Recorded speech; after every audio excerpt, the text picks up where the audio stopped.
Probably should turn it. All right. Good afternoon, good evening, good morning, good night to you, whenever it is you tune in. Hope all is going well with you. Welcome to our preseason game show of Cut, Keep, or Squad.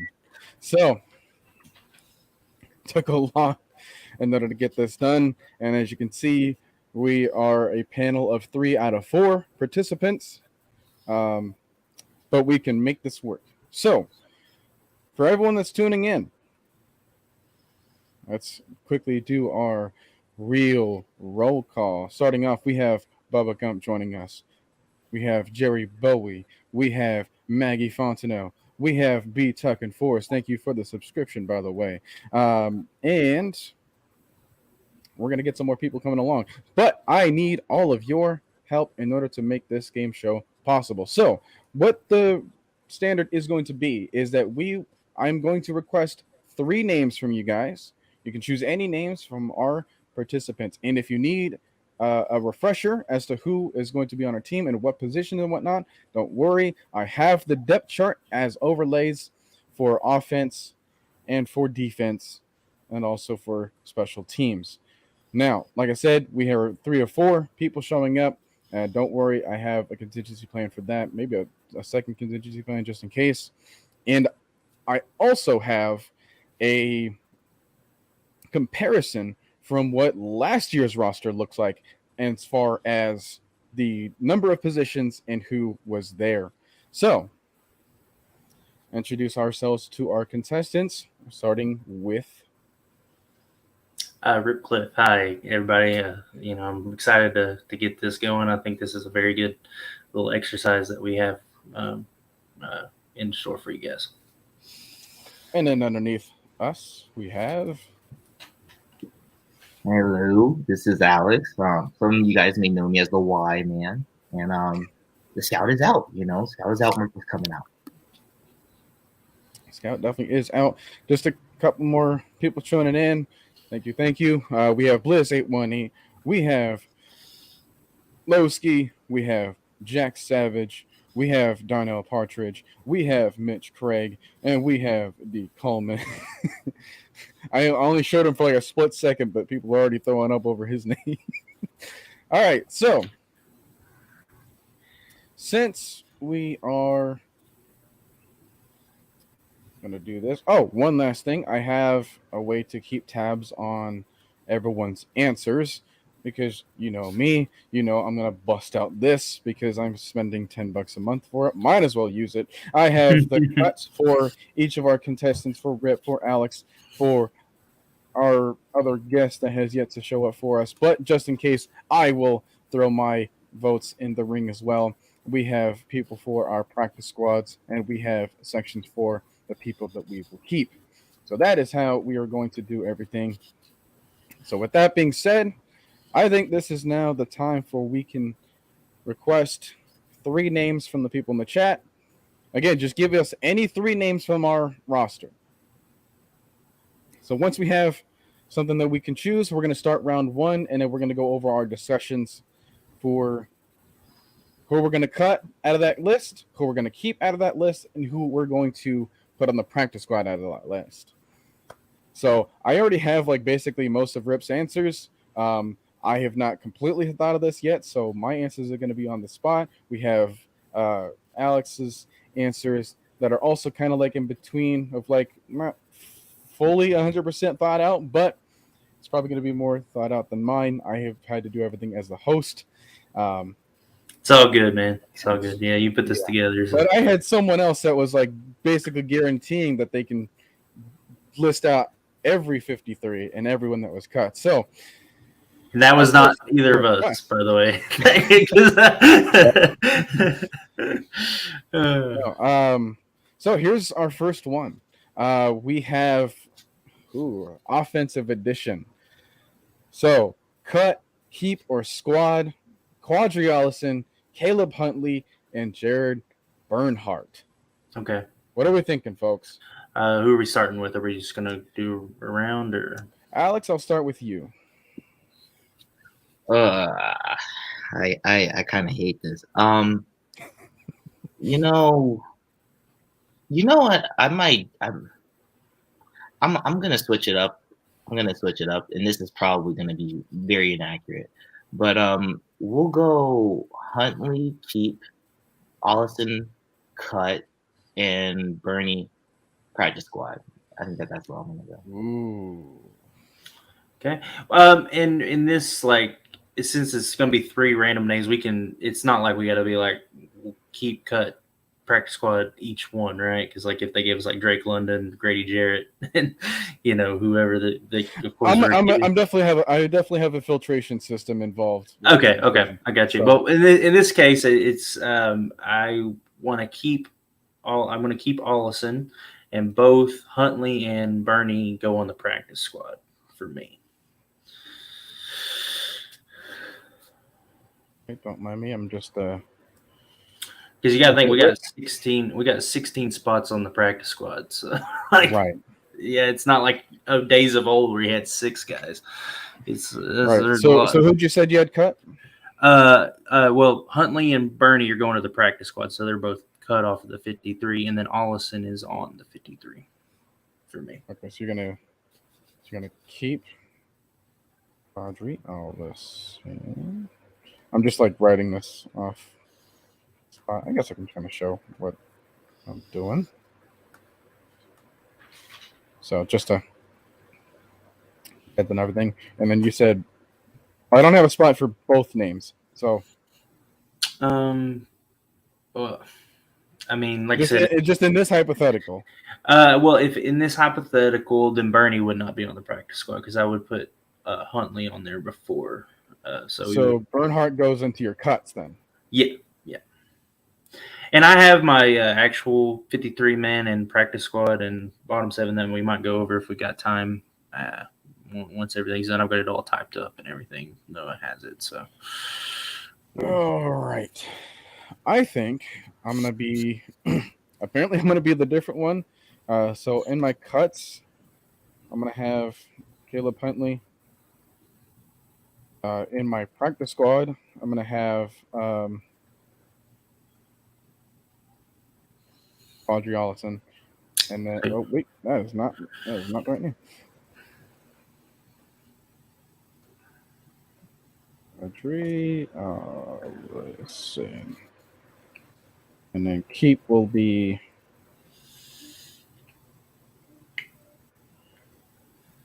Yeah, that's good. I mean, we all 3 had completely different answers. So this is why it's the game show that it is. and that was a very good comment there because we all 3 disagree. So and those are all 3. First off, I want to just say all 3 of those players are worthy of being on this team.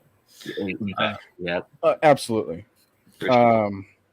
It's just if we have to make the hard decisions, because guess what? Like they made it hard for us. Like most of these names that we're gonna throw out here into this into the mix, like they're all difficult. We had a great camp for 3 of the same position group, like 3 names from the same position group, and even that will be like really difficult. Yeah, I mean there was a lot of people that had a great camp, so I mean this is a very difficult decision, as a whole. So okay.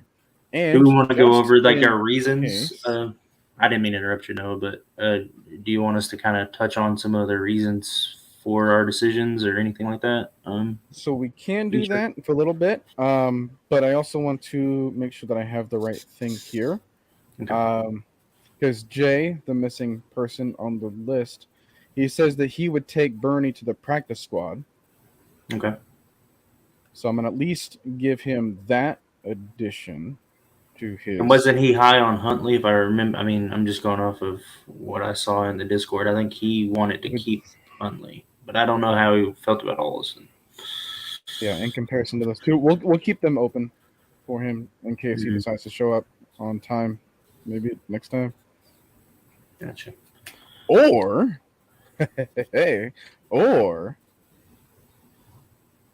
don't worry. Hang on a second. There he is. In case, well, this isn't Jay, this is Jarvis.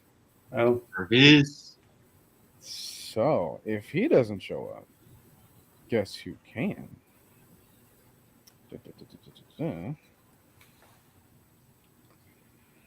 All right, Jarvis. Link is available for you to find elsewhere. So we will have a full panel. All right. Nice. Show will go on. Next comment as we wait for him. Let's see. Or actually, we can discuss as he shows up. Yeah. So So what was your guys' reasoning? so I Allison, the keeping, it was, obviously he's ran very well for us. I think he gives us a little bit of a different element in the backfield from the other guys, and his special teams. He's made some plays on special teams throughout the preseason that really showed up on tape. I mean, he had a couple of mistakes here and there, but overall he's been good on special teams. And when you're talking about the bottom of the roster, that's a huge thing. If you're seeing them on special teams making plays, I mean, you look at the Denver Broncos Hall of Fame running back. What's his name? Terrell Davis. Yes. He made this team based off of plays he made in the preseason, and then kind of went from there. So another example, Victor Cruz. Yeah. So I mean, yeah, because you're only suiting up 46 guys each week, so their entire contribution to the team is important because they might not see the field on offense, but if they're giving you stuff on special teams, then that's gonna separate them. So all right, Jarvis. How you doing, man? What's going on, y'all? How y'all doing? I'm doing good, well, man. When you live this life in the military, man, your schedule is never your schedule. You work for the federal government. So Jarvis, do you need a rundown of what we're doing? I see what y'all. I kind of got a gist of it a little bit. Correct me if I'm on the right track. Y'all talking about who goes on the practice squad and who doesn't. Yeah, so we're doing a cut, keep, or squad. Basically, we're going to have 3 names in the chat. For example, this is our next round. We're going to have Avery Williams, Demir Bird, Marlon Davidson. One of these players in this hypothetical, of course, we're going to cut. One of them we're going to keep, and one of them we're going to send to the practice squad. So that's going to be our reasoning for this. So before that, though, we had the first round of that, which was Allison, Huntley, and Bernie. So what were your takes on that? It's tough, man. Huntley was, boy, I think he's had a really good preseason. Everybody, in the preseason, statistics is not the biggest thing that you're looking at. You trying to figure out who can play, who has that dog and who has that grit, and so that's what you're looking for. But if I had to say, I want to see Allison get a chance, and I like Bernie. I don't think Bernie should be on the practice squad. The reason I say that because as soon as you put him on the practice squad, you do 2 protections on him, and then you no longer have a protection on him for the practice squad. He's gonna be somebody else's next Wes Walker. He's gonna kill us. And somebody like Tom Brady be like, you know what? I want that kid and watch him kill us. So I would have to say Huntley on the practice squad. Huntley goes to the practice squad. All right. So then, who's your keep? Bernie. Hey, Bernhardt. Okay. That means that Allison. I could definitely see that happening. I mean, just really depends on where we're at. The staff is valuing these guys because they're, like I said, all 3 of those guys are capable of being on our roster. Oh yes. Yeah. So. Oh yeah. All right. Next round. Like I said, Avery Williams, Demir Bird, or Marlon Davidson. Okay. Who's going first on this one? Alex. Oh, jeez. Yeah, this one's a tough one. This is terrible. Like, I don't even know what to say. Like, yeah, because I'm just gonna say, in my 53, all 3 of these guys make the team. Exactly. In real life, I think all 3 of them. But I mean, if we're gonna stick with the game, we can kind of differentiate what if we had to make a decision between those three, like what it would be. Of course. But you know what, Rip? You know, you say that, Rip, and them boys, Timmy Horn and Derek Tangelo, man, they have Yep. boys. I'm not discounting them either because I mean I don't want to give away my whole 53, but but Marlon Davis has had 3 years to do something, and if your only sunshine to fame is the interception of Tom Brady, and that's all you got in 3 years, and these guys, I don't know what else to say. Yeah. I mean, if I had to choose between these three, I'm definitely cutting Marlon. Marlon is definitely the cut. Yeah. Because he's been given enough opportunities. I don't know if he's going to be healthy. But I'm, I don't know if that's how the staff will go. But if I had to choose between those three, that's who I would cut. Okay, Alex, who'd you say was your cut? All right, so I'm gonna just do it as if I was Terry Fonda. All right, I'm gonna go with Demir Bird as, I guess, as a practice squad. Oh, this is actually hard.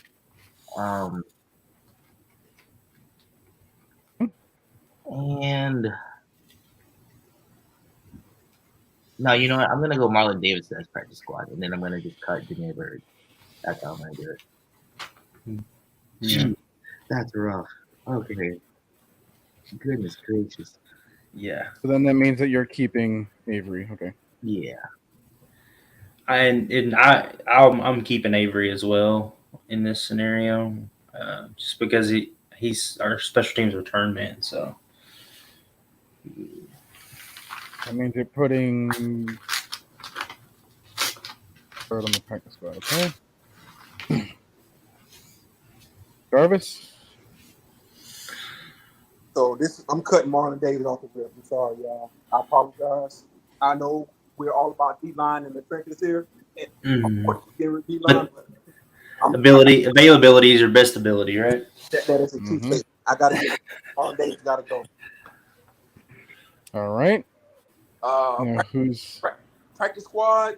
I hate to put him on practice squad because I like him. I think he does more than just being a receiver, which is Demir Bird.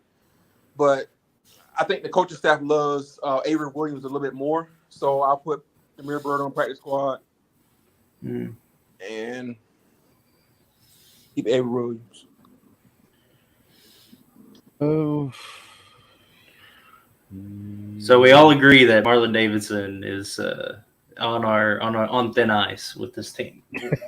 That's what. Just gonna type my answers in here. Just gonna put that there. Just gonna put there, and I'm just going to put. And what sucks so much about Marlon Davidson, I think if he would stay healthy, like I think he's a very good player. Like I think he would be, he would do stuff, but I mean we don't ever get a chance to. I liked him coming out of college, but he didn't. But Rip, look at it this way too.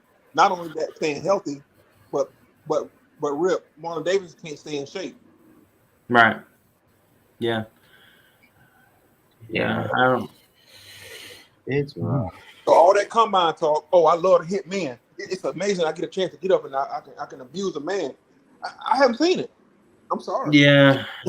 I mean, and it might benefit him, because he was an edge at Auburn. It might benefit him to lose some weight and go back to the edge position. Yeah. I mean, it's hard because, like, in my personal opinion, the only reason why I didn't cut Marlon Davidson is because before we had gotten all this defensive talent, which there is a lot of like defensive line talent now on our roster, I thought Marlon Davidson probably was my favorite between Taquan Graham and Marlon Davidson versus the run, and that's why I just was like, if he just like gets back to old form, because I know he has it in his bag to just like get to the pass. Right. Yeah, but Alex, look at what Noah said a couple weeks ago when he was on with the heavy hitters. I think that was Noah or either who was on there? Was it Chauncey? Noah or Chauncey? I can't remember. But they was talking about Abdul Anderson when he got signed. He was a camp body. This guy come in and just show out in preseason, and it's like, God, if you got somebody like that just coming off the street, Oh yeah, you gotta go get him.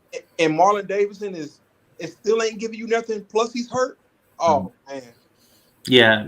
I mean, it's difficult because, like you said, Marlon Davidson. I liked the pick at the time. Whenever we picked him in the second round, there were some guys that I probably would have taken before him that were still on the board. But I mean, I was totally okay with that pick. So I mean, to see him get these injuries and just not be available, it really sucks. So. All right, we have a full cast. Jay, how are you? What's going on, y'all? How y'all doing? What's going on, Jay? What's good. up? It's good. Good to finally have you on the show. All right, so what we had going on here is we had recommendations from the chat. They're going to give us 3 names. One of them we have to cut, one of them we have to keep, and one of them we have to send to the practice squad. So our first round was sent to us by B-Tech and Forrest. He gave us the list of Ollison, Huntley, and Bernie. Now, I know what you have said about Bernie. I think you said you wanted to have him on the practice squad, but what were your thoughts on the other 2? Out of those 3, correct? Correct. Okay, so to be honest with you, if I had to choose, I probably out of those 3, I probably would have Bernie on the team. I'm not even gonna hold you. I probably would have him on the 53, and I would have Huntley on the practice squad. And I think I have to let Ollie go as much as I want to, but out of those 3, that's how I would do that. Okay.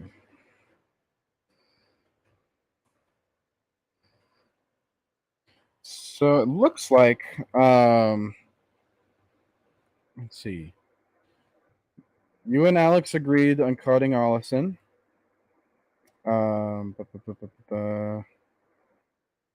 You and Rip agreed on keeping putting Huntley on the practice squad.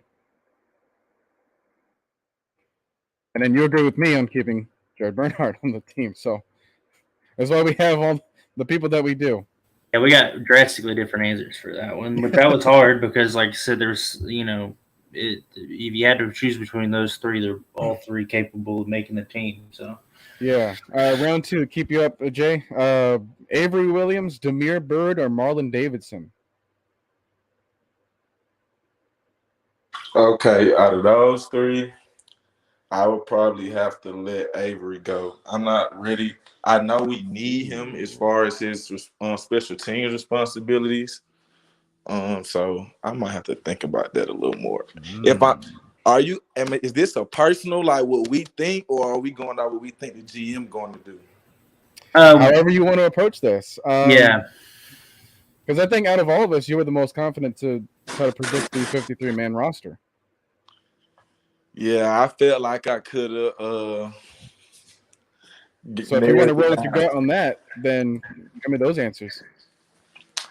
I'm not gonna lie. I'm pretty sure Avery is a lock, so I can't cut Avery. But so I would have to go. You said Avery, who? Bird and what's the Marlon Davidson. Davidson. I'm not gonna lie. I might have to cut Davidson, just due to the fact I don't even think he was drafted by this regime. And he's been injury prone first, 3 years? This is 3rd year. He's still dealing with injuries. So I have to cut Davidson. I think Avery is a lock. I feel like Bird is a lock as well. But if I had to choose between those 2, the only reason I would go Avery is because to stay on the team is because I think Cordero going to play a little more wide receiver, so the need for Bird might be a little less than we may anticipate. So I think I would just stash Bird on the practice squad and keep Avery on the team. Okay. Now we have. Boy, I gotta mute your comments, bro. Anyways, we have Well, let's get some more suggestions from the chat. Since we're all caught up, we have round 3 available. So let's see what other suggestions that we will have. In the meantime, for Lowski's sake, let's see if I can get the right music to play. Ooh, I just saw one. That don't sound right. That is definitely not right either. I don't know what the heck K-Styles chooses as his selection, but anyway, we're going to roll with the silence until we get another suggestion. Ooh, okay. Yeah, that suggestion is nice. Ooh. Yep. I can't wait. Rattling giving us a Timmy Horn, Abdullah Anderson, and Derek Tangelo. Mm-hmm. Yep. All right, Jarvis. Hit me up with it first. This is not fair, bro. This is not fair. Hey, man, I plead the fifth. I'm in the nobody. Hey, man. This one, yeah, that's a tough one. Yeah. All right, so, oh man, so how does what's the name sound?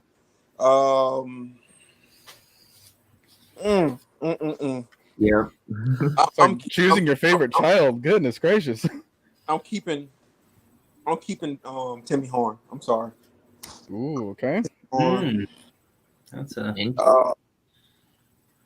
I'm putting Tangelo on the practice squad, and I'm gonna cut Abdullah. And here's my reason. I love the youth. I love Anderson. Don't get me wrong, but you're not making this any easy for me, okay? So I'm gonna go with youth over veteran at the time because I think Grady should be the veteran on that line. I'm not saying that no other person should be the veteran on that line, but I'm gonna bring some youth in, so that's what I'm going with. And it's interesting because, like, as far as people in the building, Abdullah Anderson has been here the least amount of time. Yeah. And yet he's still, like, produced and has done such a good job of getting up to speed with everyone else and making plays on the line. So yeah, these players have made it very difficult for the. I mean, this 53 man is going to be. It's going to be hard to say, and then obviously there's going to be moves after that too that are going to be tough. So yeah, but it's hard, man. Y'all got to understand it's real hard to if you a GM, let's say Noah was a GM, and this come up in the coaching staff, and the coaching staff come, he'll be like, "Hey, these are 3 people that we got to make a decision on." Being realistic, you got a 16-man. You got a 16-man practice squad now, right? yeah, I'm putting 2 on practice squad. I'm sorry. right. I mean, in this scenario, we can't because we're just doing it by 3. But yeah. yeah, but yeah, like I think but all 3 of those guys have a good chance of all being on the. I mean, on the squad or one of they're at least going to make the practice squad. I think so. I don't think anyone gets outright cut unless they get cut and get picked up on waivers by another team. I think Marlon Davidson will. Oh yeah. Marlon Davidson, there's a good chance he gets cut too. But yeah,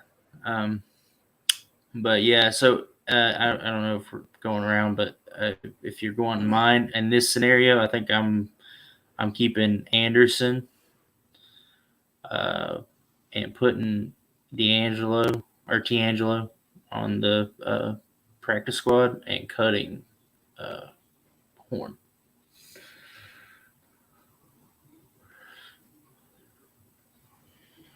all right, who wants to go next? I guess I'll go next. All right. So I already know what I'm gonna do, but I just want to use this as my soapbox for Abdullah Anderson because when I tell you that this man is different. This man is really different. Like, and this isn't like, oh, he was bad on other teams and he just started like doing well. No. Oh, absolutely not. This man has been a beast for the Bears. He's been likes this for like a while. Like when it's to the point that before the first preseason game even happened, I was already hyped about Abdullah Anderson. Like I was already like, okay, I already know what he's gonna do. Because he showed that he can take on double teams. He can penetrate if need be, and he has third down value. He showed me that all before the first preseason game. And then on the last one, he said, all right, I'm going to go crazy. This man lined up at edge, act like he was going to do a speed rush like he was TJ Watt, and then cut back inside like he's JJ Watt. I have never seen a dude who's 290 do that unless they're like literally a beast. So basically, I have basically the same one as RIPCLIFF. All right, Alex, the ultimate role player is Anderson. There, if he's on the team, he's a really good compliment to Grady Jarrett too. I think because he's got the size and the ability to take on double teams, and if you can get Jarrett sometimes on one-on-one against a guard, like that's a wrap. So Alex, you said you were gonna basically copy Alex Rip's answers. Yeah, he did. I think. Yeah, I think Timmy Horn is honestly better. Good cut out. I think. I'm just gonna copy that. Hey, you can put both. You can put both Abdullah Anderson and Troy Anderson on the field, and you can call them the A team.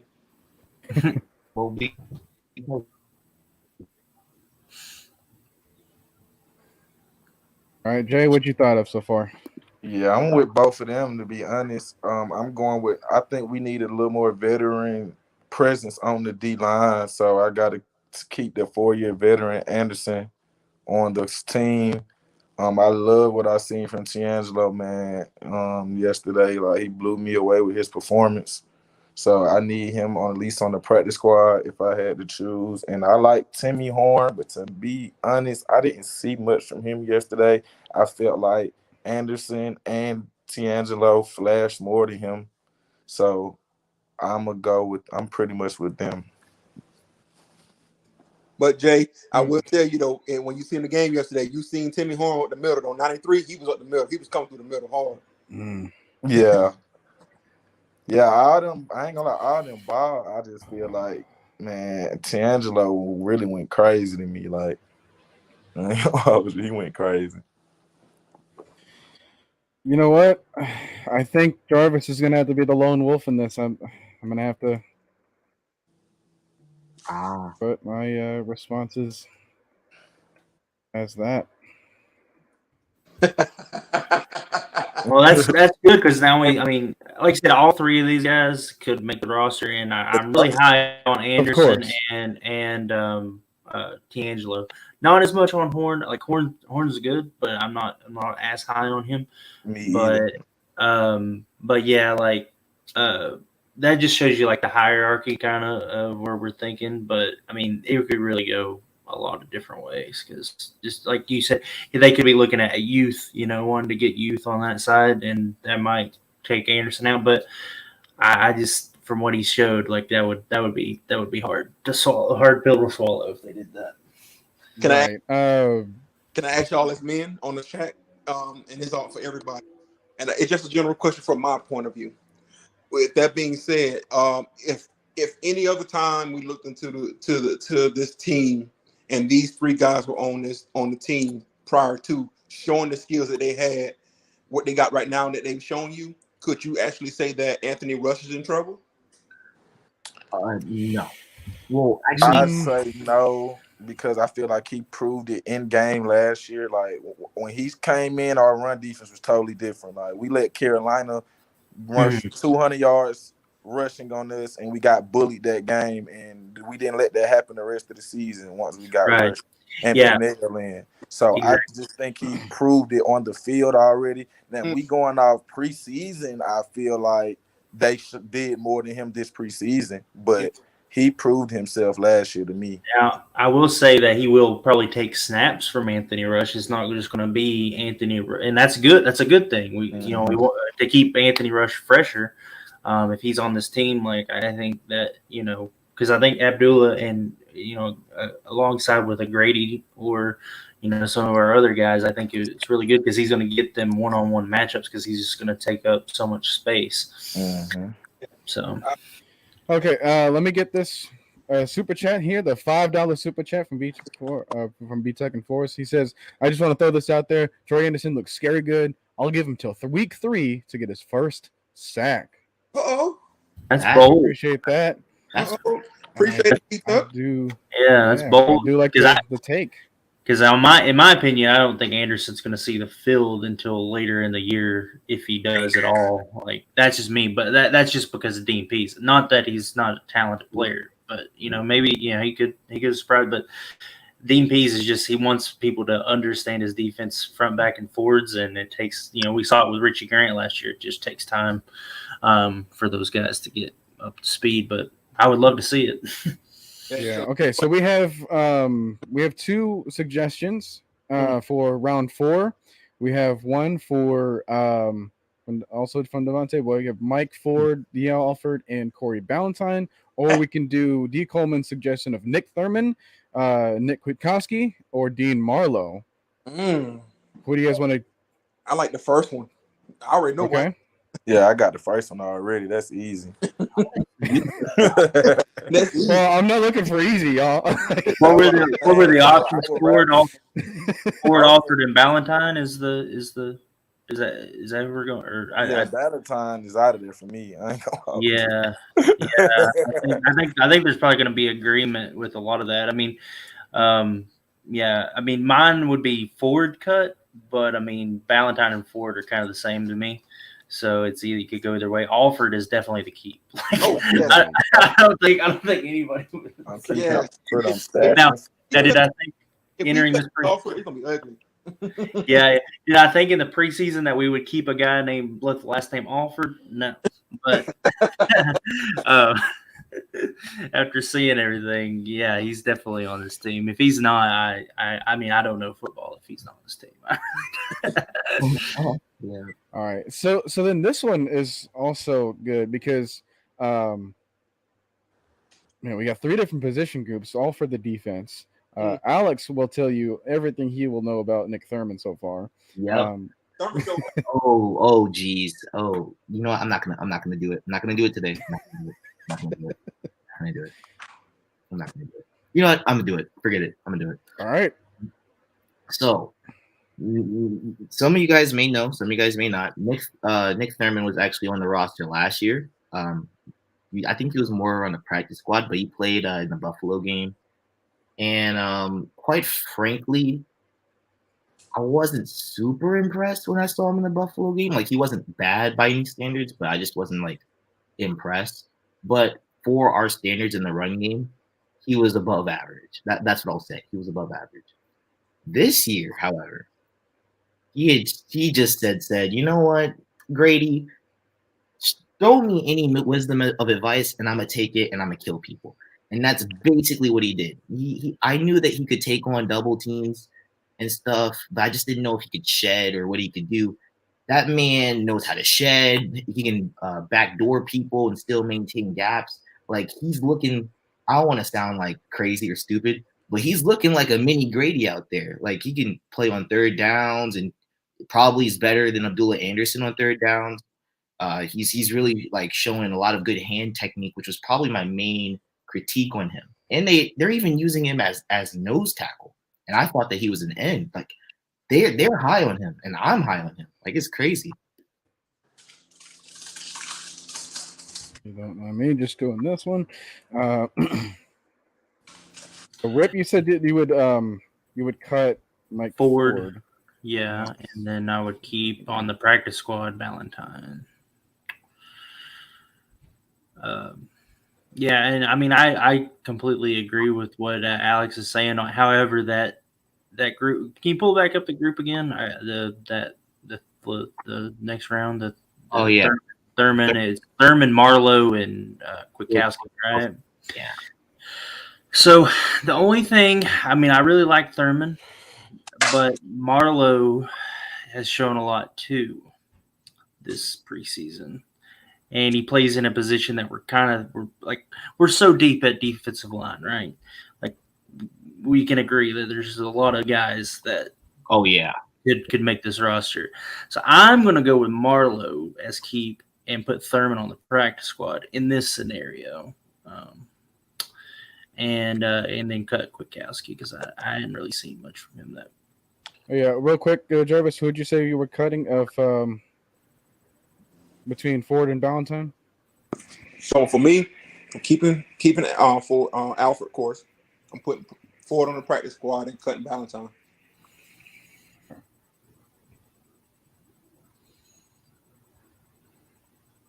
And then, Alex, what were you saying again about practice squad? This is a rough one. Okay. Yeah. It's either Ford or Valentine. I'm gonna sound maybe stupid. Maybe we are not throwing Yelford in this discussion. No, I'm gonna do it. I'm gonna do it. That's stupid. That is stupid. I know, but I'm gonna do it. The only reason why Gotta be different. Gotta be different. Yes. The only reason, and I do promise, the only reason that I'm doing this is because I think I might like Mike Ford better in man coverage. That's the only reason why I'm doing this. Literally in everything else, and I do mean everything else, like D. Alford is better. Ball skills, run defense, zone coverage, off coverage, swag, everything, literally everything. He's better. But just because like I think that Mike Ford has a decent chance at starting week 1, that's the only reason. Decalling my exact response. Yeah. Alex got a hot take there. That's a very hot take. Hey, I'm quitting. I'm done. Quitting. That's the spiciest of takes there. Oh, that's like habanero, you know, like ghost pepper, you know. Wasabi. It's wasabi. I know. Oh god, like a whole thing of it. Like you just get it in like a ice cream cone and just eat it all up at once. Yeah, it's a rough one. It's rough. Okay, back to this discussion. Thurman, Kwiatkowski, Marlowe. What was that one thing again? I wanted to keep Marlowe, cut Kwiatkowski, and practice squad Thurman. That one's a tough one though, as with a lot of them. Yeah, I got the same. Noah.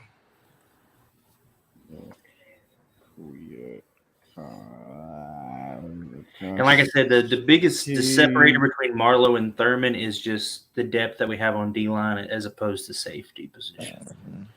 Okay, so practice squad was Marlowe? No, practice squad is Thurman.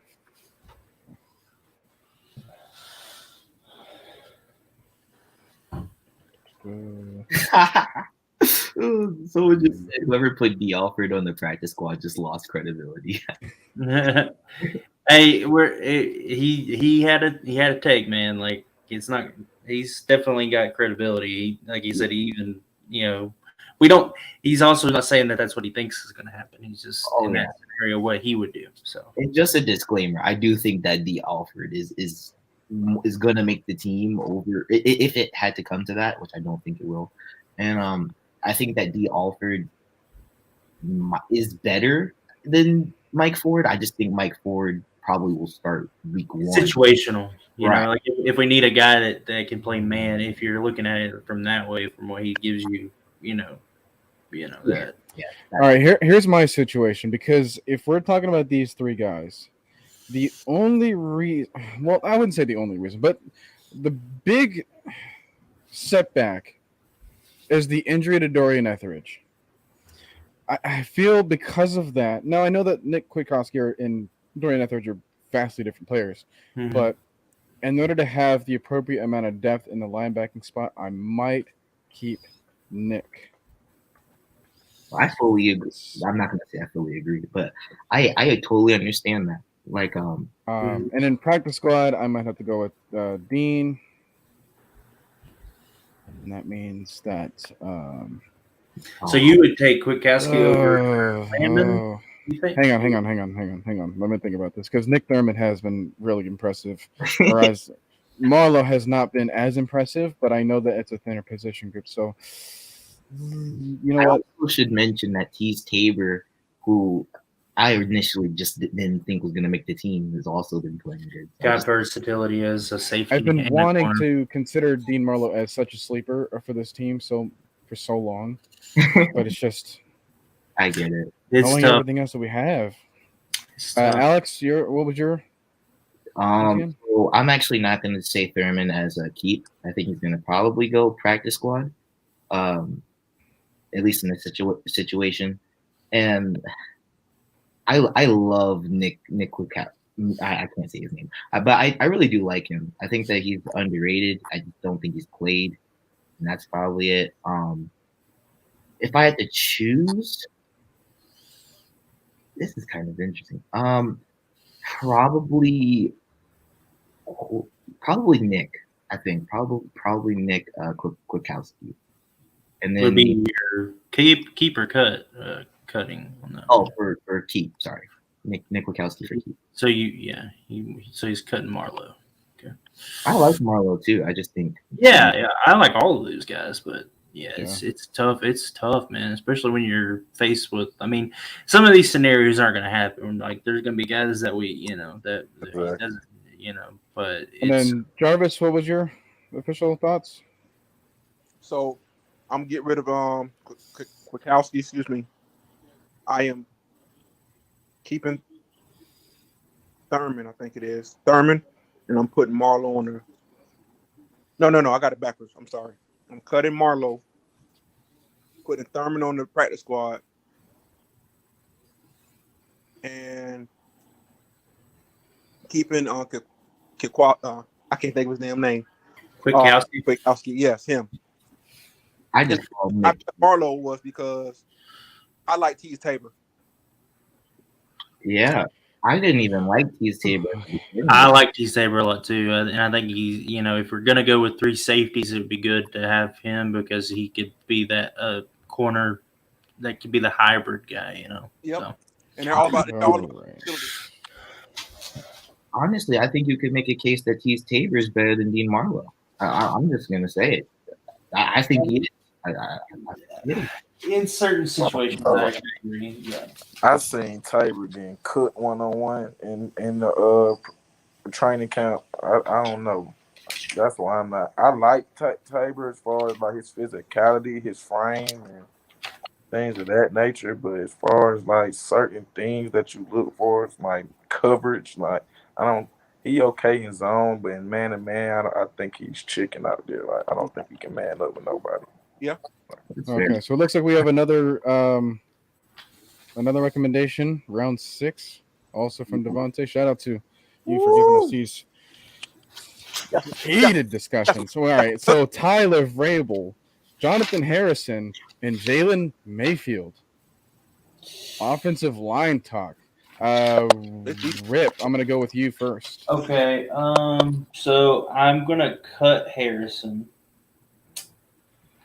And then I'll put on Vrabel on the practice squad, and I mean, I really want to cut Mayfield, but I don't think that's going to happen. So I'm kind of going off of what I think is going to happen. What would happen in this situation?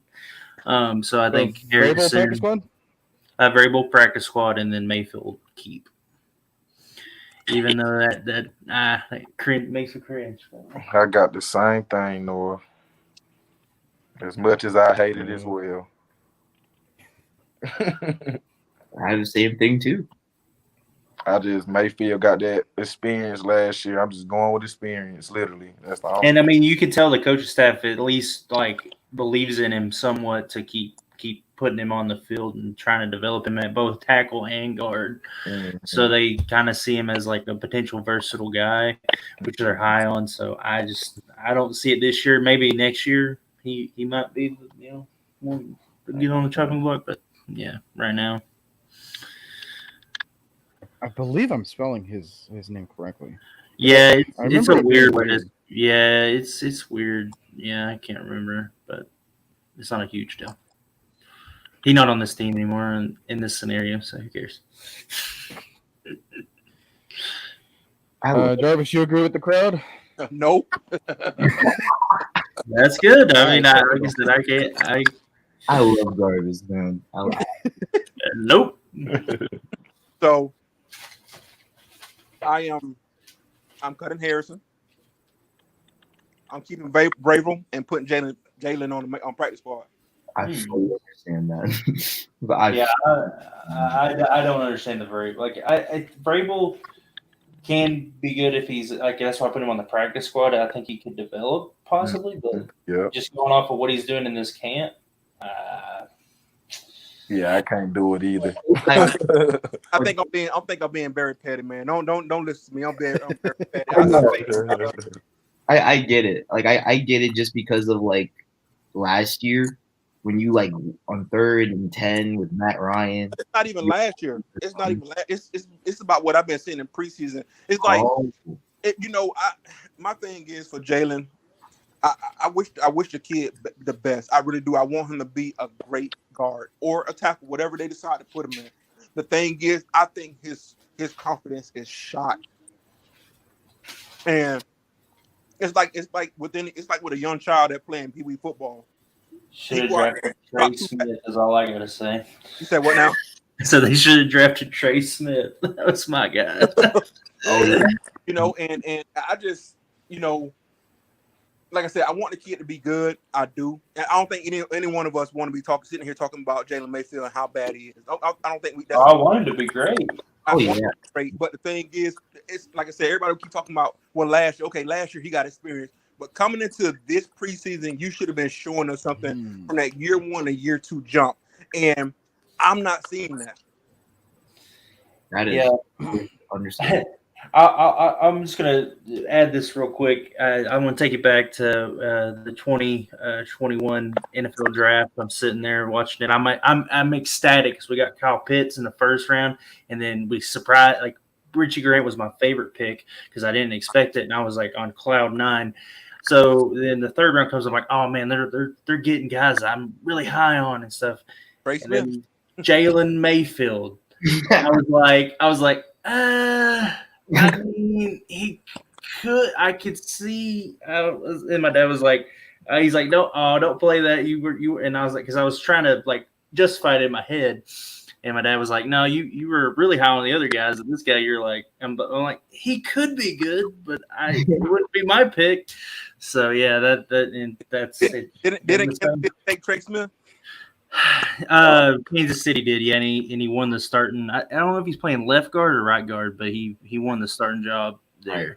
So all right, so we have another edition, tight end version, B-Tech and Fours. I hope this is a tight end version of Felipe Franks. Then Parker Hesse, and then Anthony Ferkser. Oh, I really don't like this. I hate this one. Me too. I don't like this one either. Yeah, because I gotta cut my boy, and I don't even want to cut him. And like, let's just get this over with because I don't even want to do this. All right, Alex, go. Just don't even think about it. Go. All right, keep Franks.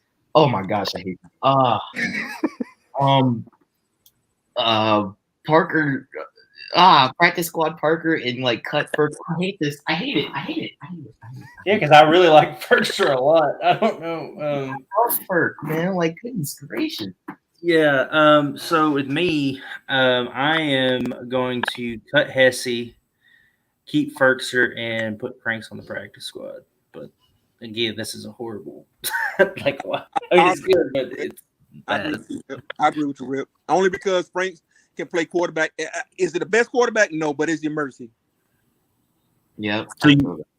So you wanting to keep him or put him on the practice squad?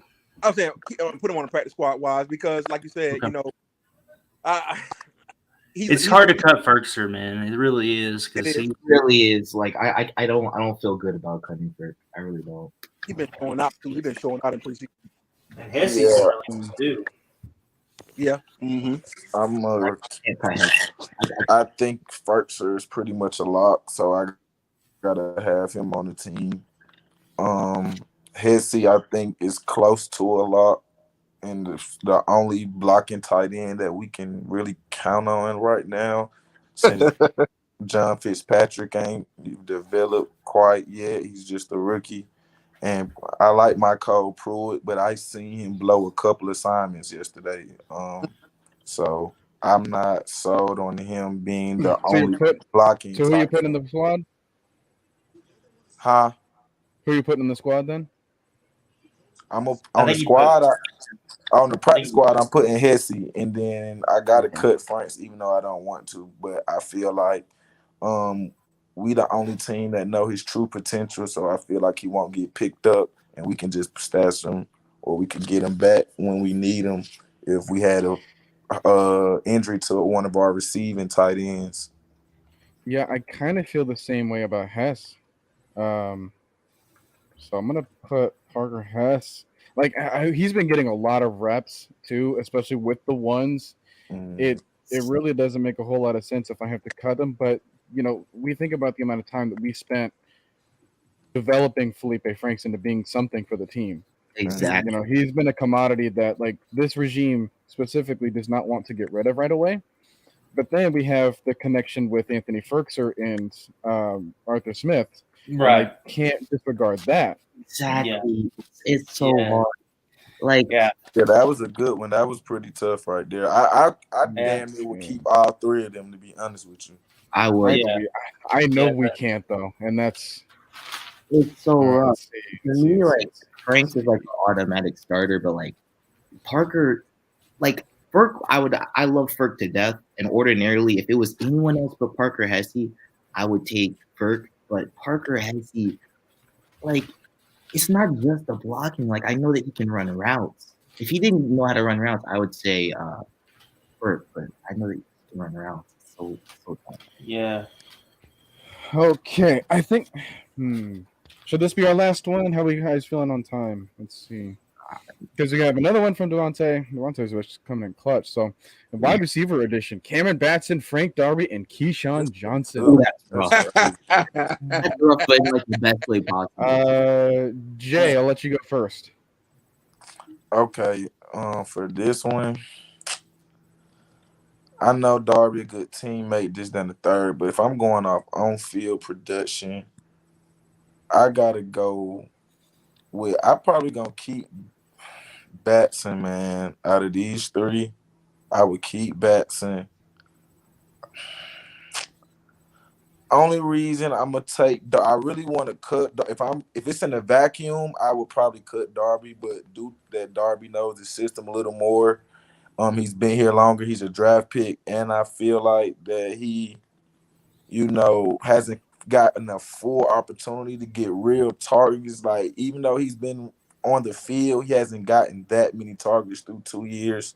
So I'm just I'm gonna hold out hope for him. I agree with that. Yeah, I agree with that. That would be my order. Keep Batson, Darby on the practice squad, and cut Johnson.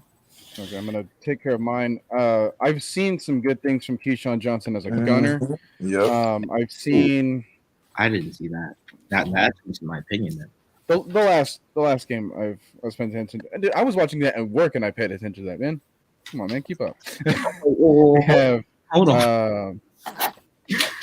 You have to keep in mind. Cameron Batson is the practice squad guy for me. I'm telling you, I am going to continue to be high on Frank Darby until he is off this team because, again. The media team loves him. The players love him. The coaches love him. And while we as fans, we've still yet to embrace him as a player because people just don't like his vibe and his amount of energy. But that's how he stays on the roster so far. It's like he's been bringing this energy to the team.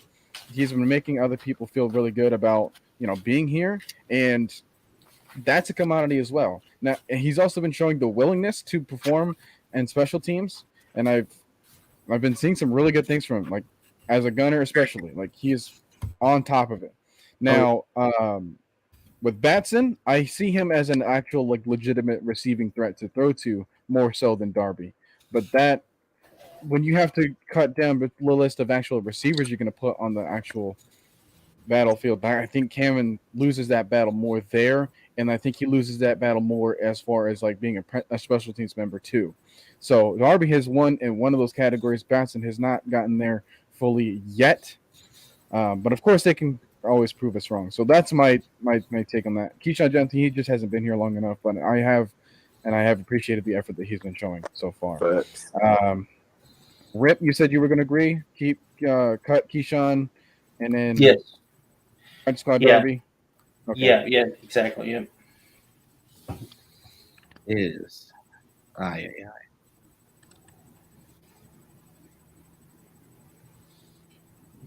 We have.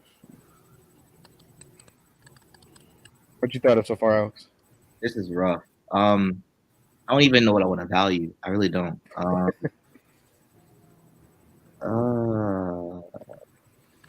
right, I'm gonna do it. I really don't want to, but I'm gonna do it. Keyshawn Johnson cut. Frank Darby practice squad and Cameron Batson keep. But it's so rough. Like, I like Keyshawn Johnson. Like, I like his stuff from college, his stuff now. It's hard for me to cut a dude like that. I don't know. So, practice squad Frank Darby? Yeah. And then keep Batson? He said Batson does nothing but get hits. Oh my gosh. He did get trucked. He got the soul knocked out of that game, but he's been getting rocked the last few games. But you have to factor in like he's a good route runner and he can. His special teams is going to be the difference to me because he gives you value on special teams more. Jarvis, final answer. This. All right. So for me, I'm keeping Darby because he does have that. He does have that added component, which is special teams. He's good at that. I'm putting Keyshawn on the practice squad. The reason I'm putting him on the practice squad is because I believe Arthur Smith like big-bodied receivers. He got a couple small receivers already. But, when he got rid of Tate, that kind of took away one of his basketball players. So put Keyshawn back on the practice squad and then cut Batson. That's a great point, though, bro. That's very fair. Mm-hmm. Honestly, I'm not even sure why Auden Tate got cut. I really can't tell you. He didn't do anything. I'm not gonna hold you. But can I ask y'all a question though? Honestly, yep. Do y'all think that's Tate last time getting onto a NFL 53-man roster? Remember now he was a last man, like a fifth receiver on the Bengals. You're right. Because he came in and couldn't even get past the second preseason game.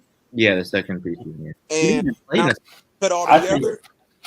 I think the wide receiver group just pushed him out. I think Cordero Hodge, you had Cordero Hodge really show out. You had Demir Bird show out. Bernhardt. You had three guys that you were not expecting to show out the way they did, and they did. So Auden Tate was the odd man out. Yeah, and from what I'm hearing, and I don't listen to a lot of Atlanta constitutional writers, especially D-Led, but a lot of the other writers that be on the field, they were saying that Auden Tate, even coming out of his cuts, he is very stiff and slow. Well, that's been something that he had since going back to the Bengals. That's what I've been knew that since we signed him. But quite frankly, I thought it really didn't matter because I saw some things that I liked in training camp.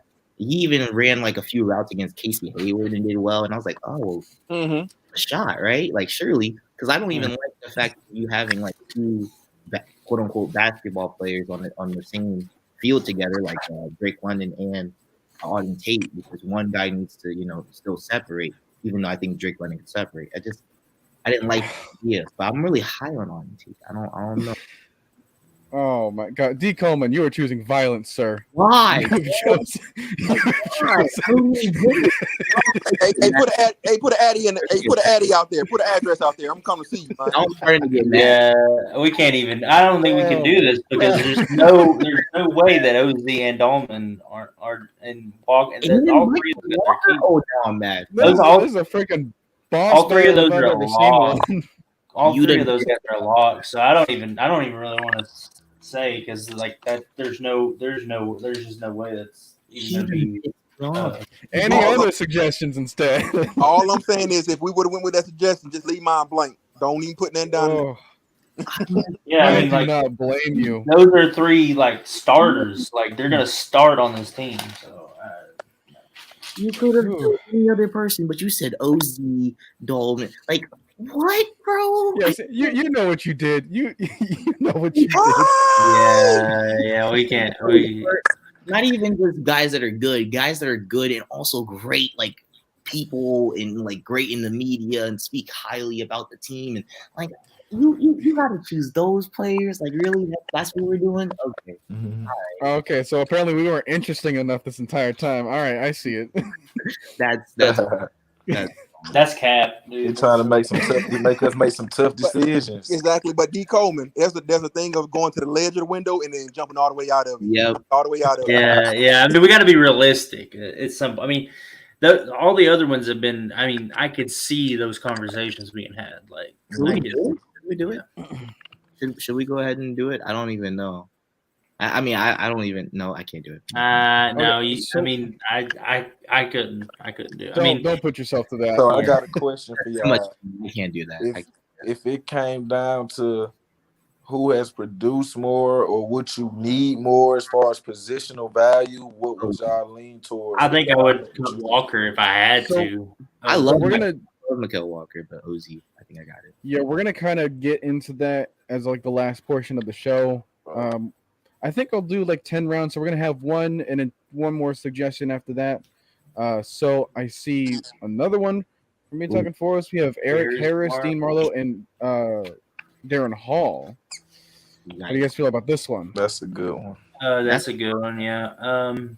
Because we've already kind of thrown Marlowe's name in here.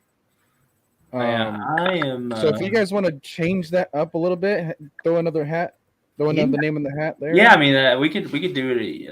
I mean, yeah, we already talked about Marlowe. So what you guys thinking? Swap out Marlowe for Tease Tabor. I'm like, Tease Tabor. We hadn't talked about him. Oh yeah, Tease Tabor, that works. All right, so we got Harris, Tease Tabor, and then Darren Hall. Okay. Can I go first? Or? Yeah. Okay. I'm keeping Tabor. I'm cutting Harris, cutting Harris and putting Hall in the practice squad.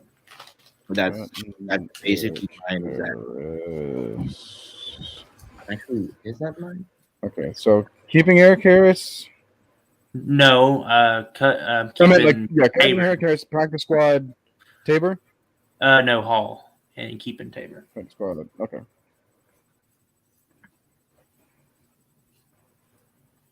Goodness gracious, what happened? So getting to the point where I think I would go. I'm gonna just be honest. I feel like Eric Harris was our best DB last year outside of AJ Terrell. I don't think nobody else had a greater impact on the secondary than him last year. So I got to keep him.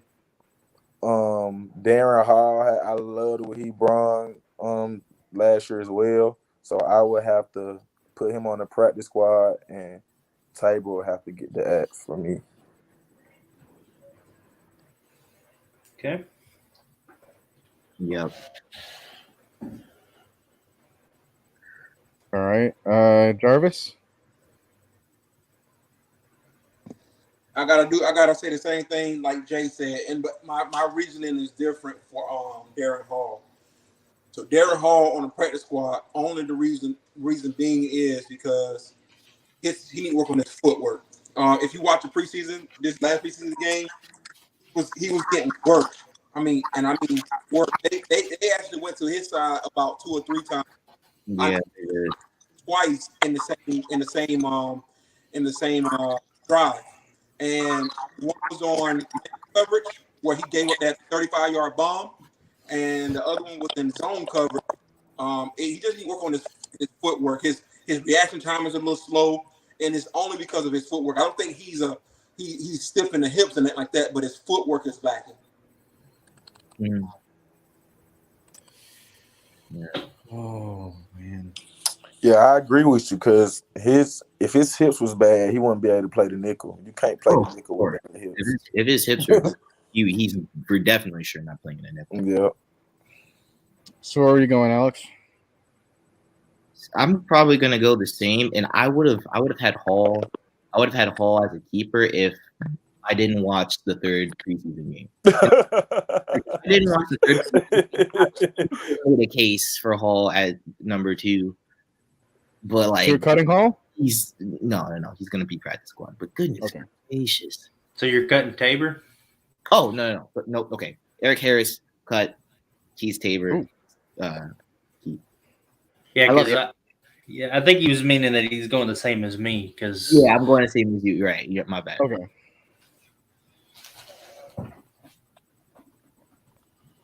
That's rough. it's rough because I really think Eric Harris is going to make the team just simply because he's the veteran. He's that veteran presence in the safety room. Like, I love Eric.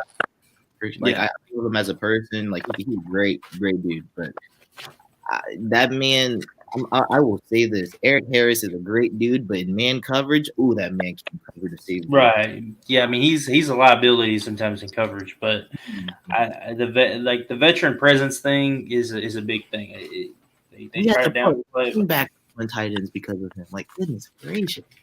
I just feel like I feel like a lot of the plays that he left a lot of plays on the field. Don't get me wrong. Like I know he dropped at least 6 or 7 picks, but the fact that he was even in the position, we didn't have no other players besides AJ really in position to make plays on the ball, bro. So I have to take that into account.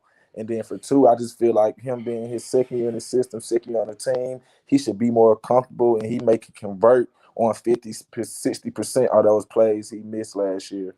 So I'm pretty high on him for not making those same mistakes he made last year. Man, I'm the only one that wanted to. I didn't want to, but if I had to come down to it, I would have to cut Hall just because Teez Tabor offers more versatility. Yeah. You know, we value the positionless players, but and then we also value the experience too, which is why I had to keep Eric Harris over Teez. I'm not gonna start Teez right away, of course, but Right. I wouldn't mind them having a rotation. Obviously, they wouldn't really swap out each other, but just to have Teez Tabor just like play and like get acclimated into both of those positions, Darren Hall doesn't have that ability. Now, I know that we've talked about our depth at corner, kind of, with like D. Alford, Mike Ford, and then who was our other name that we were throwing out here? Corey Ballantyne. It's like we've had some other good players in order to give that competition in that room. So I wouldn't be too like sad if I had to cut Darren Hall because I know that we have some other good options here. He's another good option, but it's just like the names that are also in that category are just like I got a question. You're not standing out. Do you Go ahead. Do you see Teez Tabor as an outside or slot corner or both? Ooh, I Hall, I don't see him on the outside. Or we're talking Tabor. Go ahead, Noah.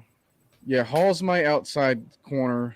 No, I'm talking Tabor's about Tabor. kind of, like, if you had, like, do you consider Tabor outside or inside or both? I'm asking this. Yeah, so with Tabor, I'm kind of having him as that slot. As that nickel guy. I would honestly have him play more dime. Yeah. So to keep in that package, but I think that he can play that role. So this is the last question I have. Do you consider the safety to corner position versatility more valuable than the slot and outside corner versatility? Because Darren Hall has the inside and outside versatility at the cornerback position. So I guess it's what you will value more, but I feel like it's equal as far as versatility is concerned. I'll answer this. So in DMP's system, he really values the rover position, is what they call it.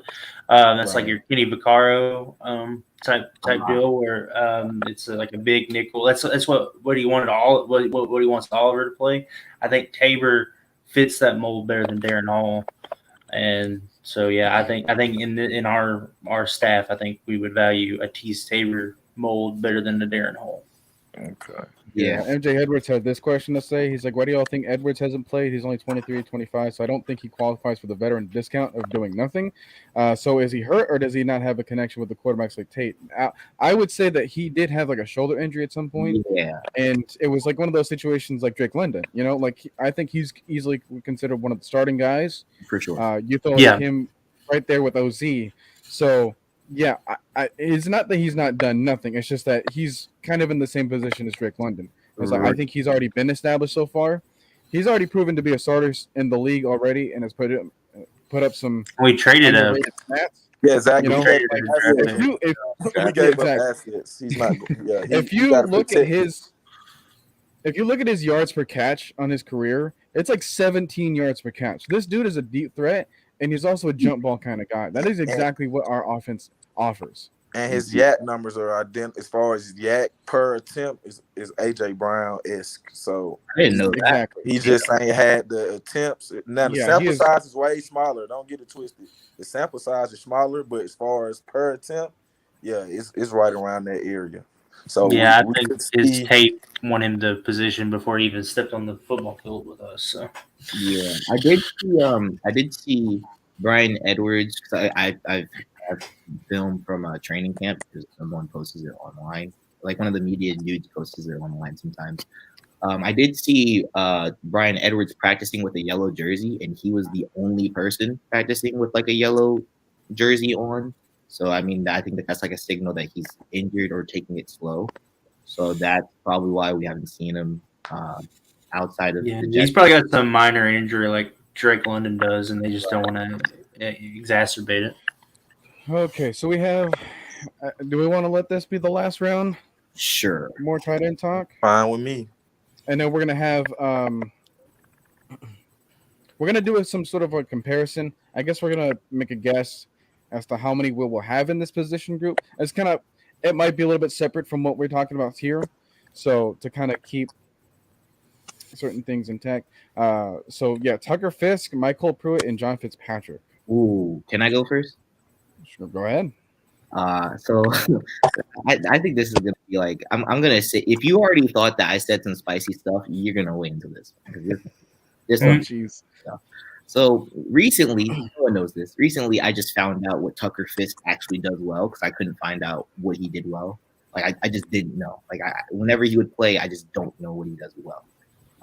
He's a really, really, really, really, really good blocker. I just found that out. So I have high value in that, and I'm actually gonna put him on the practice squad. The only reason I'm not keeping him is because I like John Rain better. That's the only reason. And Michael Pruitt is gonna be the one I keep, and I think Fitzpatrick is gonna be the one I cut. And no shot at Fitzpatrick. It's just like I personally think that Pruitt and Fisk are better blockers than Fitzpatrick. Yeah. So what's your reasoning between keeping Pruitt? I'm just asking. Oh, Michael Pruitt. If you watch like the Titans games, like when you watch, at least for me, I was watching Ferk.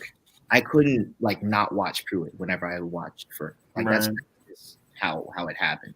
Because I would I would get the numbers confused, and I'd be like, "Oh, geez, he made a good block," and I thought that was Ferk, but it was Pruitt. And Right, because he's 85, instead of 86. Yeah, and he just gets after it. Yeah. All right. Yeah, for me, I'm keeping my Michael Pruitt. I think he's the balanced tight end that we need next to Pitts and Firkser as far as being able to block and receive. I gotta put John Fitzpatrick on a practice squad. I think he has a lot of upsides at his size. I think him going against probably the best D-line in the country in the practice every day will help him his adjustment period, even if it's not showing right this second. I think it'll click for him at some point, and I gotta let Tucker Fisk go. He hasn't shown me anything. I feel like we just signed him just so we could have another body because we knew we weren't playing picks and certain people like that. So yeah, that's my three. Hate to interrupt the stream, but apparently Brian Robinson from the Washington Commanders, he got shot today. He's in stable condition from carjacking. Yeah, I saw Mad Mike kind of discuss that in the. Oh, that's crazy. And it's, he's in stable condition, though, good. So that's good. But yeah. All right. Because like I live in DC, I wonder if he got shot in DC. So like that, I'm a little bit nervous about that. But prayers. Yeah. There has been a lot of crime there. You got a lot of drug issues down there, so it's definitely possible. It's an attempted carjacking, I think. So. All right. Well, Rip. Who was that got shot? Brian Robinson Jr. Yeah, the running back from Alabama that went to the Washington Commanders. Yes. Yeah. But so in this situation, I'm gonna keep Pruitt. put Fitzpatrick on the practice squad and cut Fisk. Because Fisk just hasn't. I mean, he got cut before, then he came back. You know, I don't. I mean, it seems like they like him, so it's definitely possible. But yeah, that's what I would go with.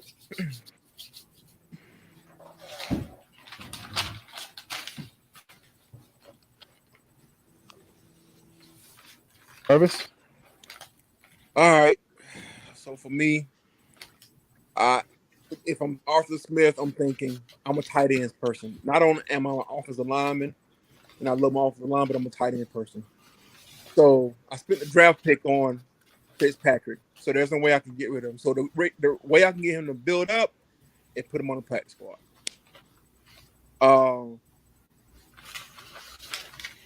I see what Alex was talking about with Fisk. He is a wonderful blocker, and I will only say keep him if you're going to get rid of Keith Smith. I don't see that happening.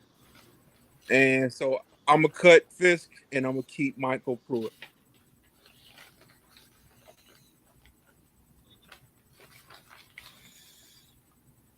All right. And in my scenario,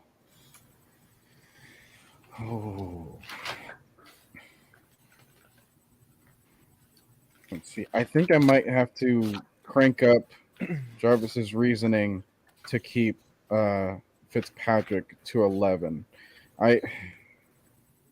He might be the one that I'll keep. Okay. And then I'll put Pruitt here. Because I think that if you compare the two, I actually kind of like John Fitzpatrick more as just the overall athlete. Mm-hmm. Pruitt is the good blocker. He does have the good experience, which is why I would want to keep him as well. And again, Alex, you made a great argument for Tucker Fisk, but he's just the victim of circumstance here. Oh, I totally get that. John Rain is better, so I don't care. I mean, I don't care. Even though I really like John Rain is he. I really like that dude. I love him with like all of my heart. He's amazing. Yeah. So those are going to be our selections here. Now I'm going to stop the screen sharing here, and then I'm going to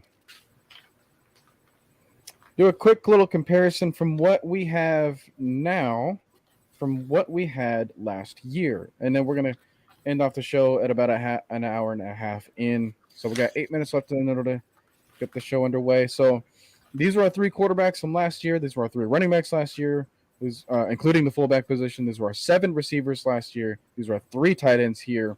Let's kind of go through these ones in order. Guys, less or more quarterbacks? Same amount. Ish, kind of. Felipe Franks probably won't play back. Right, but he'll be listed as quarterback, bro. Yeah. Also, I just want to do one last thing about Felipe Franks. I know that he had like a pretty rough game against the Jets, but like I kind of want to defend him. Like I really do, because when it was more so like zone coverage and like obvious reads and play action stuff, he actually did pretty well. But there were times where he got pressured and it ended in a sack. And then they started playing man coverage. And when they started playing man coverage, he just threw it away. He kept on throwing it away or trying to run the ball. It just didn't work. So I don't think he's a bad quarterback. I just think that, circumstance and him not wanting to throw the ball kind of led to his performance. Okay, I'm trying to stop these bots in the chat. Jarvis? Yeah, I think it's Same amount? for his quarterback, right? Yeah. Yeah, I think the same. We should keep 3. If Arthur Smith doesn't want to keep 3, of course, he's going to probably stash 1 on the practice squad. Gotcha. Jay? So I think it'll be 3, but I'm gonna be honest with you. I do think it is a small possibility it could be 4, just because with Mariota's injury history, I don't think we want to seriously go with Ritter starting and Felipe being the backup. So I will say 3 for now, but I think if someone gets hurt, we're for sure signing a quarterback the next day, same day. Like, Yeah, for sure. So with that idea, do you kind of have someone in mind in order to have that be fulfilled? I got to see the cuts. I got to see who I'll get cut. I wouldn't be surprised if we brought Josh Rosen back, to be honest, since he already knows the system and been here a year. So I'm not. That's the first person I would go off of my head, but I really want to see who all get cut because it might be some young talent that we could possibly, bring in that we like. So I just got to see. Okay. Yeah.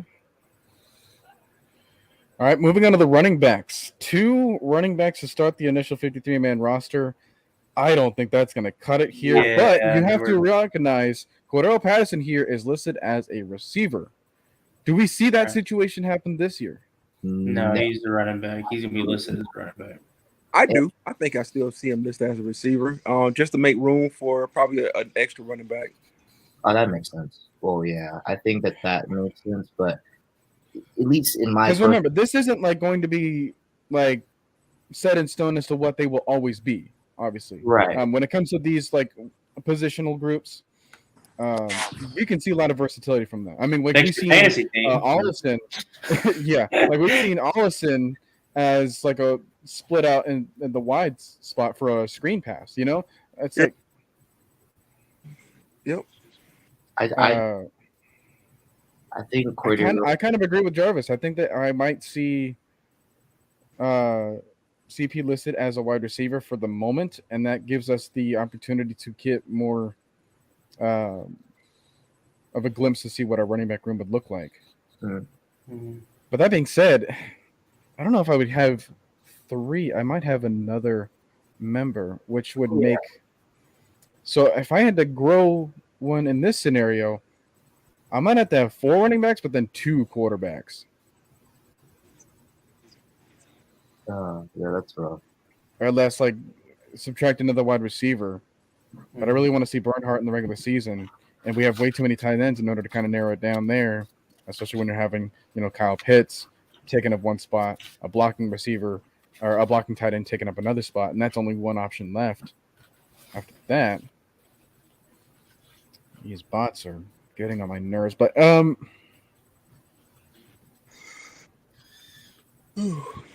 that's that. Anyone else? I don't know. Like me personally, I don't really like using Cordero Patterson as a wide receiver. Now, but it's just, like I said, it's just having him listed. Right. Like in zone coverage, sure, him running those over routes, play action, that's fine. But like, unless that corner, you can't run Chris Brown. He literally, when he came into the league, this is a little bit because I'm a Vols fan, so I followed him from his college days and into the NFL. He literally didn't know how to run routes. Like he didn't know like the yard splits and stuff. He didn't get it. And he couldn't run like if you ask him to run a 10-yard out, he couldn't just run a 10-yard out. Like he had someone on the sideline at Tennessee like trying to direct him. And most of the time at Tennessee, it was basically just get the ball in his hands and get things happen. Like because he just has instincts beyond, but he's not like football IQ as far as route running and like defensive coverage and stuff. He just doesn't have that. But if you get him the ball, he makes things happen. Maggie Fontenot joins us. How you going? Hey, everybody. How you doing? Hey, Miss Maggie. Good. How are you? Hi. I just wanted to interrupt. I ain't trying to bother y'all too much. I just think this is a great concept. I'm loving to see your selections, and it's be interested to see what they actually decide to do. Once we see what happens, because like everybody is kind of hesitant on, okay, which is tough. It really is. Like this squad this year, I'm excited. It's like it is kind of hard, and we haven't had that in quite some time. It was obvious years before, like, we already know who. We lost her, I think. Okay. Well, when she comes back, let's do a speed round of the rest of them. 3 tight ends, more or less, or same. Same. I pray it's not same. More. Well, I know there's a lot of guys that we like, but I think Gotta make this quick. More. Everyone's on their answers. More. More. All right. Alex saying more. Rip, you're saying same. same. Jarvis, Mhm. More. Jay, I think more. more. Okay. I'd say probably one more too. Offensive line, 8. More. Listen. All right. Rip's going more. Alex, Probably 8. Same. More. Okay. Jay's going more. More. Jarvis, more. I'd probably say same as well. Defensive line, Ooh. same, more, less. More. Notes here. Okay, so more for No, hold on. My Jarvis. bad. Oh, wait, I'm no, including more for outside linebackers. I'm tripping. There's Never mind. the same for me. Okay, same for 6. Yeah, I think I'm gonna go less. Jay says same or less for defensive line. Yeah, Okay. same. Yeah, same is fine. Yeah.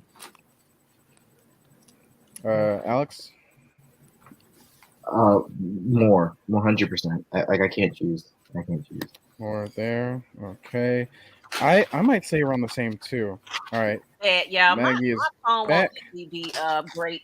It cut me off, so I got on the computer real quick. No, but go ahead with what you were saying though. Well, yeah. So I was saying basically, like everybody else was saying, it's gonna be tough. I think that you already know Arthur Smith is tight end friendly, so that's gonna be hard to, distinguish that. But I just feel like it's a different energy this year. It's everybody is competing. Everybody knows that their job is on the line, veteran or not, at this point. I don't care if you are the hype man of the team. I don't care if you are the favorite. Everybody has a job to do, and these preseason games for it wasn't even the first and second teams. We was looking good. Yes, it's preseason, but come on. Normally we just lay down. It's like, you know what? We don't even know what this. These toxic fans, on one hand, say it's just the preseason, but if we were losing those games, what would they be saying? Like, if we were looking bad, they would be the exact opposite. Oh, we're just, Exactly. So it's like you can't have your cake and eat it too. It's like either preseason don't matter or it does. Exactly. And it does, because it's evaluation. It's it's your audition. Like, you worked your hardest to get at least noticed by the NFL. For this to be your last moment at a chance at this squad, the A competition. lot of dreams end after that last snap on that day. The Tuesday is going to be rough for a lot of people, and they're going to have a lot of their dreams. So I agree with both of y'all, like for real. And the reason I do is because, like you said, Miss Mackey, if it was just the first team or the second team, I would say it's just preseason. But when you got your second, third, and fourth stringers out there performing, that's scheme and development. Like that means a little more. And they're playing with aggression. Like, I love to see that. Like, because Dan Quinn talked about it, but this staff is showing it. Like, our players from top down are showing it. So that makes me excited. Oh yeah, I don't even talk about this staff because goodness gracious. Anyway, I'm coming. Last thing, 9 linebackers, more, less, same. Oh, they're considering outside and inside linebackers. We're doing inside and outside, so that's why the list looks long. Yeah, so it's I got it as you could probably say like 4 or 5, 4 inside, 5 outside. It's like the same for me. Like that. Yeah, from what I have. Yeah, I got 4 outside and 5 inside. So same. Just those names right there. Some of them just give me depression. Anyways, Alex. I know, right? More for sure. More, okay. Jarvis. I want to keep the same. Dog, go on, boy. Same. Jay. Jay, where are you leading? Yeah, I say same. Same, okay. Corners only have 6 last time. Is that more or less same? I have less, I think, on that. Yeah, I have 5 this year. Okay. More or less, I think. Yeah, I probably have less linebackers, less corners. But safeties only 4. Seems about right. It says 4. It's 5 names up there though. Yeah, but anyways, you know what, CJ Green, you didn't count. All right, you Yeah, didn't do yeah. anything Okay, in Washington. Yeah, I so think it'll be 4. My bad, Cliff. You can go ahead. yeah, no, you're good. Go ahead. No. Yeah, I think it'll be 4. I think it's going to be the 2 young boys, Hawkins and Richie, with Eric and Marlowe. Yeah, I think it's 4. That's what I have. Yeah, and then the last thing, special teams 3. These goodness gracious, these names are big. Same. Obviously not the punter, and obviously not the long snapper too, but the amount of people. Yeah. So we have miss you, 2 Josh. long snappers. We have Bo Brinkley and then Liam McCullough. What were you guys thinking there? McCullough. McCullough. Yep. I honestly didn't think that you guys would have an answer for that. Anyways, all right. So see the part 2 to this to get a glimpse of all of our answers. I don't know if Jarvis can be available for Thursday's showing. What time? Probably. Let's see. I have Thursdays off work, so literally anything would be good for me. Yeah, Okay. Thursday's good. Later. Jay, what are you thinking? Oh, I'm free. So whenever y'all You just can do let it me know. Thursday? Yeah, I got. Alex, can you do it Thursday? We will see. We will see on Thursday. I will let at least the timing be up to him. Part 2 only on my channel. All right. If you're seeing this on Mad Mike Sports, you can come over to my channel, and then we will kind of get the reactions of everything. And since we have everything already phased out, we'll see when my list actually comes out. Here. Like how close it was. And then Rip. Basically, I'll have his own section because he gave me like 2 Word documents. You know, we're just abusing Microsoft this week. So, yeah, we have even more content to give you guys for this discussion right here. And then I have some other things in the background to work on as well. So, but yeah, that's going to be our show. Can I say one more thing? Go ahead.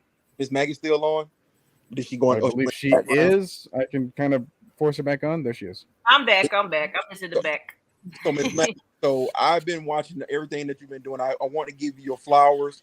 You know, I always give Noah his flowers already, but I want to give you your flowers with the things that you've been doing and the things that you've been setting up for Atlanta Falcons Nation with these interviews and things. Probably the next 2 or 3. Oh yes. I think you're going to be working for Atlanta Falcons pretty soon. That's my goal, y'all. I'm really trying to get in the door. I'm actually on the field sometimes. I'm like very close to Tori, Kelly. Now I'm adding Allison to my resume, you know. So and these ladies are like, hey, hit me up at any time. And that's where I'm going with this. Okay. I know I'm not on camera, y'all. I got a hair malfunction lately, but unfortunately it's a woman thing. But it's all about us, you know, us creators, us fans, us, you know, we are like, yes, we got journalism. They go to school and there's half of them not even Falcons fans. But I feel like when you got Falcons fans that's diehard, that keeps it positive, and especially with the women.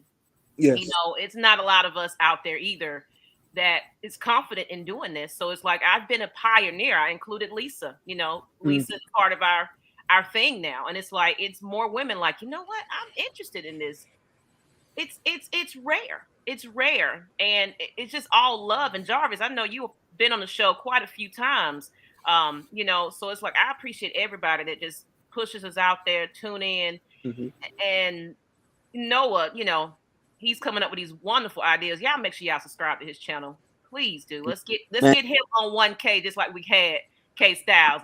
Now we on the Noah campaign, okay, everybody. But I thank you. I thank you for that. And I'll come on camera and give a proper thank you later. Hey, no problem. Like I said, I just want to give you flowers. You know, all of you guys, y'all flowers, man. Y'all make it good for us when we come on. You know, it's very few Atlanta Falcon content creators that I listen to. Some of them are worse than the doggone regular fans out here being, just bashing the team. Like I always tell you, when you been in that, I go to Atlanta sometimes when I'm in town. It's crazy that you could be in the city of Atlanta and you hear people in Atlanta bash the team the way they do. And you don't even know that we're in Atlanta football city either. Yeah, and they're about that with all their sports. They're fair weather to the like, like this team is going places, and then there's going to be a ton of people jumping on the bandwagon late, and we don't need those people because they made it very hard to have Matt Ryan's career here. I mean, I know he didn't probably listen to them very much, but I mean, they bashed Matt Ryan for 14 years when he basically saved us from, being the bottom feeders. Yeah, after the Vic situation, I thought we were just going to be the bottom feeders. We could almost be as bad as the Jets. Yeah, that's right. I'm still on you guys. So like I said, y'all make it good for us, and if you do get into the journalism, I hope everything goes well for you, and don't be like D-Led and Jeff Schultz. Oh no, please. No. That's somebody I just. Yeah, I think D-Led got his job off being on a special program or something. Yeah, he got some. Yeah, he. I don't know. I'm gonna keep that to myself, but. You gotta be loving on somebody up there for him to still be reporting. I ain't gonna lie, Miss Maggie. I want to tell you something too before you get off. I caught the last 30 minutes of your show, I believe, with the two women. I don't know if it was Saturday after the game or Friday. You talking about Friday with Allison from WSTV. Yes.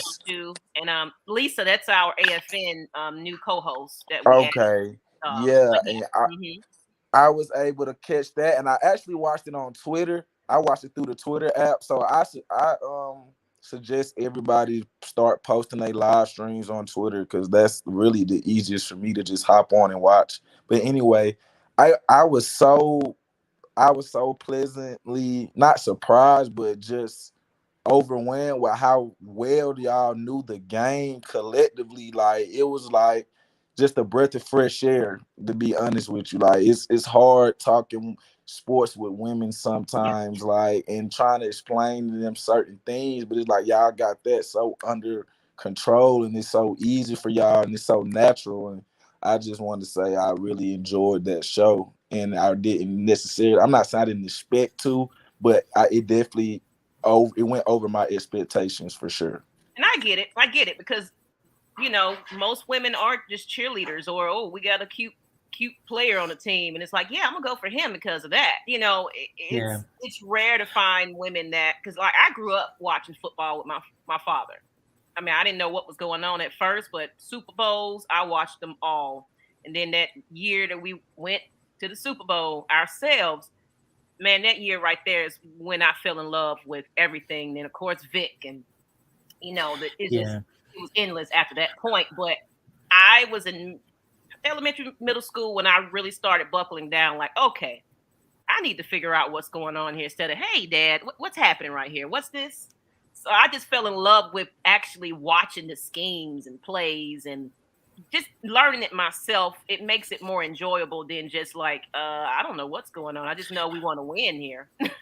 Well, and I'm sorry. I just want to add this real quick. I think it's really great that you are bringing that with women, because I think a lot of times it comes like a kind of they think that they can't have that interest. Basically, they kind of bar even if they are interested in it, they think they have to kind of keep that under wraps because it's not, ladylike, I guess.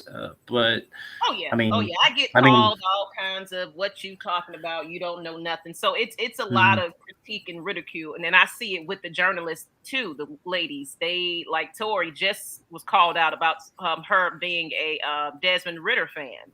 Was it Desmond Ritter? It was one of those players. I can't remember. Either Drake London. No, I think it was Desmond Ritter over Marcus. I think she had mentioned, and everybody just went in on her opinion. Yeah.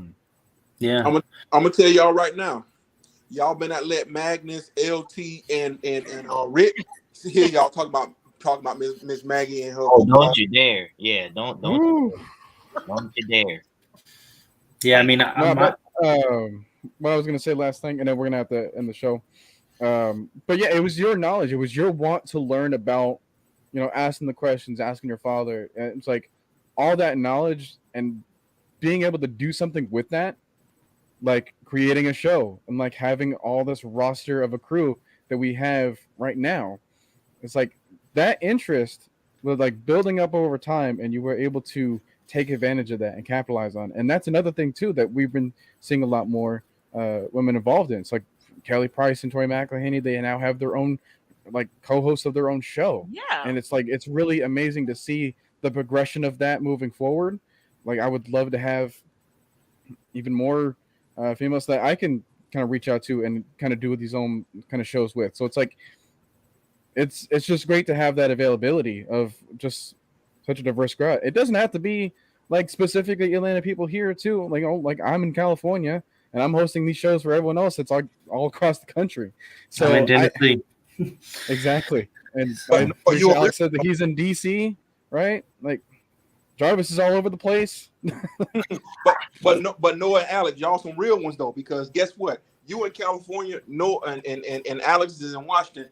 Y'all get a Falcon more love than a Falcon fan in Atlanta do. And RIPCLIFF. Yeah. Yep. So, representing all sorts of things. Atlanta Falcons Nation. That's why we are who we are. And you can find us, on Twitch, on Twitter, on Facebook. And like I said, last thing for part 2, we're going to have the stakes involved because I've been taking some receipts from our Discord discussion, and I believe this was the one. Yeah, you best believe that this is. Hey, man. Yeah. All right. So we have some prizes, I guess, for this show. Who is more accurate? We will determine that. So, anyways, guys, thanks a lot for tuning in. We have, like I said, part 2 coming on Thursday at my channel. But if you can find it on AFN, on the other platforms, you can go ahead and do that as well. I like to involve every sort of platform that I can that we can have access to. So, anyways, thank you guys. Any last kind of quick thoughts from the panel here? Let's go back in order. Alex, for you first. All right. So screw the Chief. I love Miss Maggie. And yeah, getting Noah to 1K. Like this is like please. Yes. Please. Like please. Pretty please. Like I don't know, like I'll please. I don't know what deal I can make, but please. And yeah, Falcons still die. Scout is out, merch is coming on. And you got merch already? Jeez, man, I gotta get some merch. I gotta contact that what was it, Kiki's Creations? I put them in the description. I gotta reach out to them to get my own AFN shirt. Oh yeah, she is awesome, you guys. Y'all want, and it don't even have to be AFN, of course if you want to support the brand, that's cool, but she will custom make material. She will custom make anything, shirts, hats, I've seen jerseys, bags, everything you can name, and it's very professional. It's not like this taped on plastic type of thing. No, it's it's very nice. Yeah. All right. Jarvis, last thoughts. Hey, like everybody's saying, man, getting over to 1K. And as always, I try to give you guys y'all flowers. I appreciate everything that you guys do for Atlanta AFN. Continue to do great things, and may God bless you. Let me just be clear. This is not sponsored. Jay, last what's thoughts, going?